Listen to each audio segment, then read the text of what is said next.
Guys, welcome back to the Rolling On channel. If it's your first time joining, my name's Zach, and if you've been here before, welcome back. Today, I'm going to be cleaning up this knife. The blade doesn't open and close the way I want it to. It's hard for me to get into my tools. I think it's kind of gritty with some metal and stuff. So, if you want to see that, stick around. We're actually going to get right into it.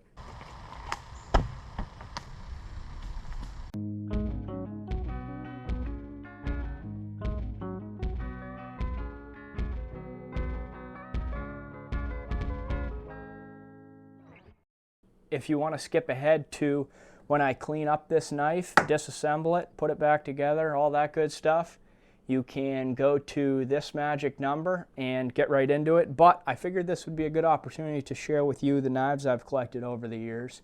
I'm probably going to end up getting rid of some of these because they take up space and I'm not really ever going to use them. But I figured it'd be cool to share some of the cool ones with you guys. I got this one from my wife when we were dating. It's kind of cool. It's a credit card you can keep in your wallet or whatever. This flips up like this. It locks open, or it locks shut like this. It's kind of cool. I got this one at Boy Scouts, Halberton Scout Reserve in Canada. I thought it was kind of cool. And my dad got it for me in the gift shop. Got this one from one of my dad's friends who is big into turkey hunting. This is an NWTF knife. I got this from my wife when we were dating. It's a little imitation key knife that you can put on a keychain. This was actually my grandfather's knife. I used to wear this around my neck in Boy Scouts a lot on a chain. I don't know why I did that, but I did, and I used it a lot. My dad gave that to me. This I traded my buddy a Bear Grylls Gerber pocket knife that I had for this because it was a Zippo and I was intrigued by Zippo knives at that time. This is one of the plastic ones and it's a locker. Pretty nice. I carried it around for a while. This is the Leatherman T4. It's a slightly bigger version of the T2. I think it has the addition of a file and some scissors, and it has the tweezers. Doesn't have a toothpick, kind of like the Swiss Army knife does. I got this one, thought it was a little too big to carry in my pocket, so in a little while later I got this one. This is the T2. I got this at Camp Mountain Run in 2007. That was a scout camp that I used to go to. I got this one at a flea market. I cleaned it all up.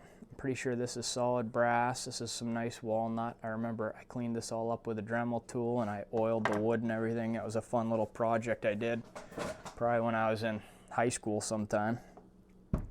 This is a Kershaw knife that I found in the woods. It's a pretty nice little knife. But I found this under some leaves when I was setting up my hammock at a music festival. And so I've kept that around. I have this. My mom got this for me in the Wharton General Store in Potter County, Pennsylvania.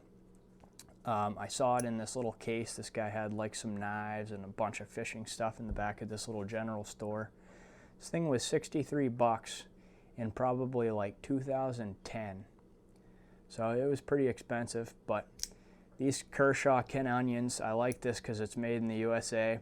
There's the Scallion, which I believe is this. There's a little bit smaller version of this, and then there's a Chive, which is kind of long and slender. But I always loved the spring assist on this. I took the pocket clip off of it. If I was carrying a knife that wasn't a multi-tool, I would probably carry one of these. The only thing I don't like about it is the little blade lock always ends up breaking in your pocket after a while, and you have to throw a new one on there. I'm thinking about figuring out how to make a metal one. That would be kind of nice. This is a Tinker Small. I bought this for myself on my 21st birthday, and it's one of my favorites. It has basically all the staples. I love the T-handle screwdriver, and I've carried this around a ton. This I got from a guy that lived down the street from me. I helped him move a bunch of loads of stuff, and he was giving me a bunch of junk from his basement because he was moving out to the Midwest. And he gave me this Swiss Army knife.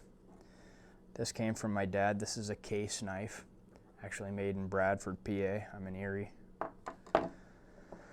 My grandma got me this for Christmas, probably when I was about 12. It's just a cool wolf knife. And I think this is the last one that I didn't talk about. If that's not true, I apologize. This is a little Coleman knife. Back when I was in Cub Scouts, I used to sell popcorn. I would go door to door selling popcorn. Sometimes I would fire up my mini bike and drive up and down the roads peddling popcorn. I sold a ton of popcorn for the Boy Scouts. But anyway, I got so many points or sold so many dollars so I could pick something out of this Cub Scouts magazine. And I ended up picking up this pocket knife. And this was my first pocket knife. I was so young that I remember my mom kept this thing up in like a little basket in my cupboard. I climbed up there on a chair and grabbed this thing. Cut myself worse than I've ever cut myself with a knife. And I was trying to hide it from my mom because I wasn't even supposed to be using the knife. I think I was cutting into it. I was cutting a hole in a tennis ball. Don't try to do that with a pocket knife. But anyway, sliced open my finger, blood everywhere. But I'll probably keep this around because it was my first pocket knife. All right, so out of all those knives I shared with you, these are my 3 favorites and the ones I keep in my EDC, we'll say. So this, like I said, is the Tinker Small. And I'll just go over these real quick since we're doing stuff. A requirement of mine was a nice Phillips and a nice flathead screwdriver. This thing checked those boxes. This is a nice flathead, nice Phillips head. I do like having the T-handle. Phillips, that's come in handy a lot of times. And one thing I really like about the Swiss Army knife is the mini tweezers and the toothpick. They're just tiny, but they're nice to have around, especially those tweezers will get anything out. And then I have the 2 blades. And one of the requirements of a knife back at the time of purchase was a can opener. I used to use this can opener to take the tops off of iced tea cans because I chewed sunflower seeds in college. I think it was like an ADHD coping thing. I was studying and I would always chew sunflower seeds. But anyway, this had a can opener, which I thought was nice. Bottle opener, I thought that was nice. And like I said, it has the 2 screwdrivers. So I keep this as my dress knife. It's really small, pretty versatile, not really heavy duty, and it doesn't have a blade lock and it doesn't have a pocket clip, which are some things that I don't like about it. But I do like the classic look of the Swiss Army knife. It does seem like the glue or whatever they use to hold the pieces they handle on here is starting to come loose, and it kind of has a cheap feel to it now, honestly. But I do really like Victorinox. They seem pretty nice and they have a great price point. This thing was like $20 and I ordered it right on their website. The second purchase I made on my hunt for the nice everyday carry multi-tool is this. This is the Leatherman T4. And I really like this knife. It was just a little bulky for what I was looking for.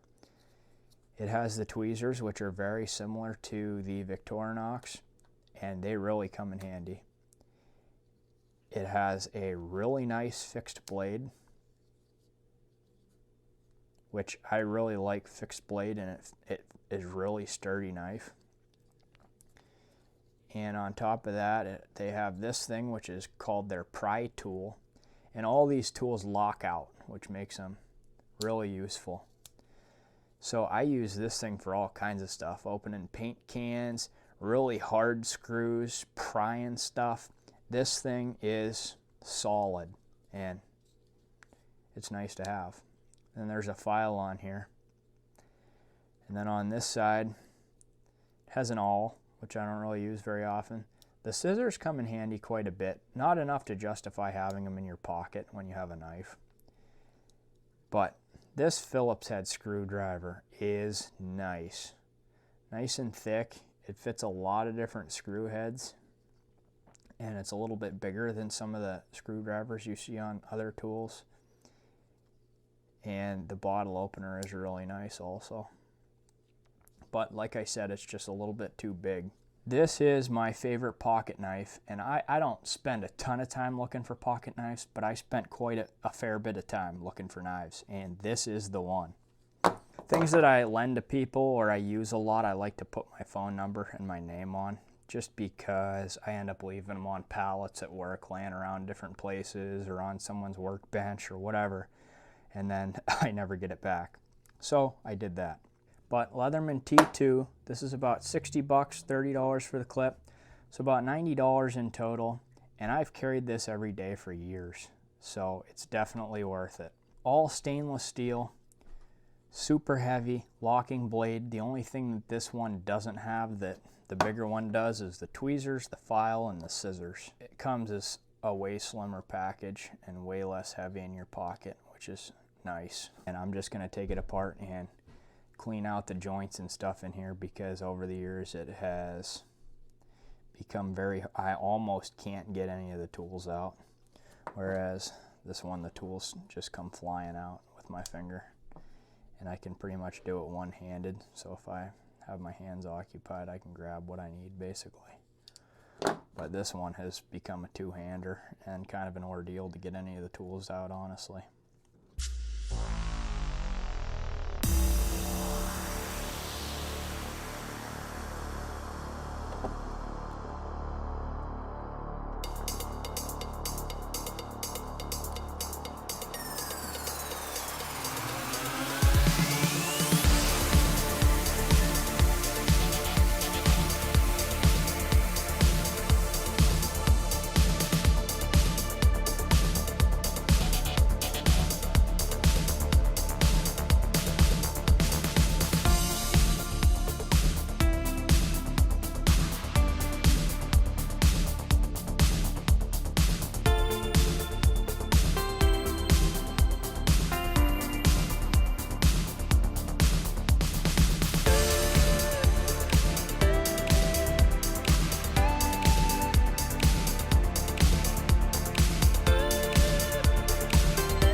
guys, this brings us to the end of another one.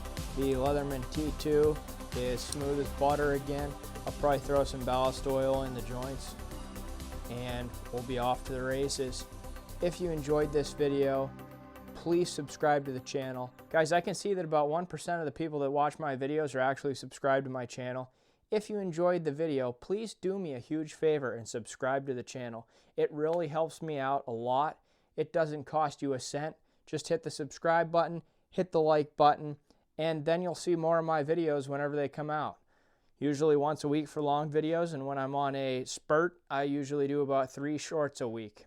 Anyway, guys, lots of great projects that I'm super excited to share with you coming down the pipeline. Until next time, take care.